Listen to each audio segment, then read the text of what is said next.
한민족 다음 세대 연구원의 원장 맡고 계시는 정주헌 강사님을 모시고 오늘은 환경과 청소년 교육에 대해서 귀한 강의 여쭙도록 하겠습니다. 큰 박수로. 반갑습니다. 저 여러분 모시고 강의하려니까 긴장이 되네요. 카메라 뜨듯이 들어와 버렸지. 우리 이미 알고 있는 문제들인데요. 제가 특히 아이들 교육하면서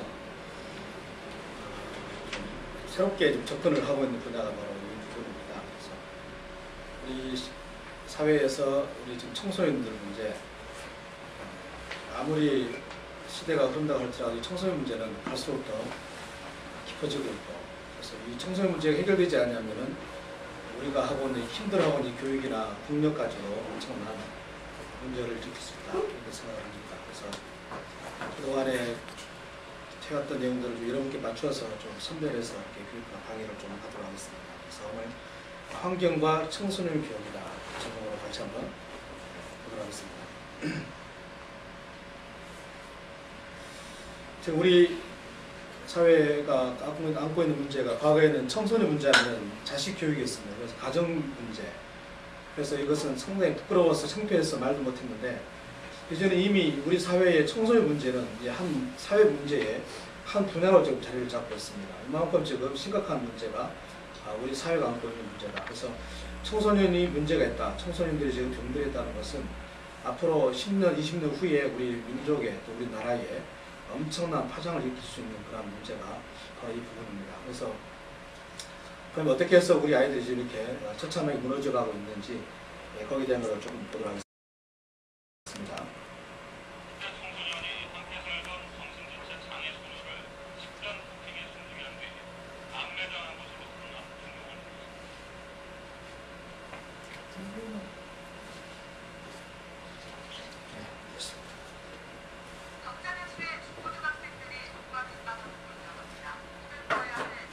내용 대충 보시죠.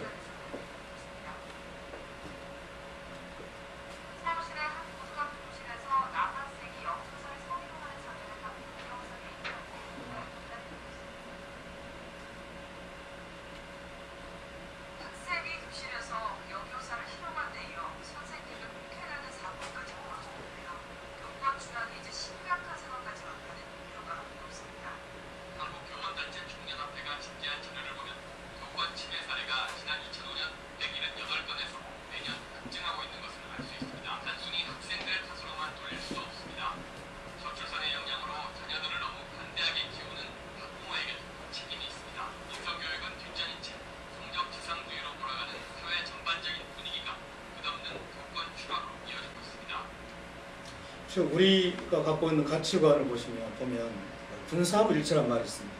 그래서 군주와 선생님과 부모님은 한 반열이다. 그렇게 했는데 요즘 들어서 요즘 청소년들이 이제는 선생님을 선생님 여기지 않냐고 같은 이성으로 대하는 게 큰 문제죠. 특히 이제 아까 고등학생 같은 경우에는 이 선생님이 키가 좀 자그만해요.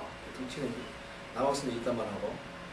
얘들이 그냥 선생님이 아니라 완전히 친구, 동생같이 그냥 이렇게 머리를 쓰다볼까 봐 이런 마음 보셔서 아실 겁니다. 이런 문제들이 지금 우리 사회에 참 너무하다. 뿐만 아니라 이런 것들이 갈수록 더 짙어지고 있다. 이미 교권은 이제 무너져버렸습니다. 교권이 무너졌다는 것은 뭘 의미하면 공교육이 무너졌습니다. 공교육에서 학생들이 배우는 그 아이들이 선생님에 대한 존경심이 살아있다는 것은 이미 우리 모든 사회 체제가 지금 굉장히 급속도로 지금 무너지고 있음을 의미합니다. 여기 속에는 뭐 도덕적인 것도 있고 윤리적인 것도 있고, 그다음에 사제지간의 관계, 어른에 대한 공경도 이제 없다는 사실입니다. 그래서 참 과거에는 우리나라와 같은 성사들이 하는 이야기가 있습니다. 정말 대한민국에서 전 세계적으로 수출을 해야 될 것이 있다. 이게 뭐냐? 바로 효다. 그래서 어른을 공격하고, 지금 우리가 지하철이나 버스를 타게 되면 노약자석 있지 않습니까? 외국인들 보고 상당히 이걸 좀 좋게 여깁니다. 그리고 또 심지어는 어떤 성경사 그 이야기도 했어요. 내가 또 다른 생에 태어난다면은 내가 한국인으로 태어났으면 좋겠다. 왜? 그 이유가 뭐냐? 나도 한국에서 태어나가지고 나도 효도 좀 받고 살아보자. 이런 것 때문에 굉장히 외국인들이 우리가 갖고 있는 이 전통적 가치관에 대해서 굉장한 동경을 갖고 있었습니다. 그런데 여러분 보십시오. 이미 불과 여러분 한 10년 어간을 통해 가지고 보면 이미 이런 사실들이 이제는 그냥 학교에서도 마저도 이런 가치관들이 무너지고 있고, 이런 사실들은 상당히 좀 우리들에게 새로운 그런 교육에 대한 것들을 저기서 좀 많이 요구하고 있는 그런 상황입니다. 자, 그러면 여러분 이것이 왜 생기느냐? 왜 아이들이 이런 문제가 생기느냐 이거죠, 학생들이.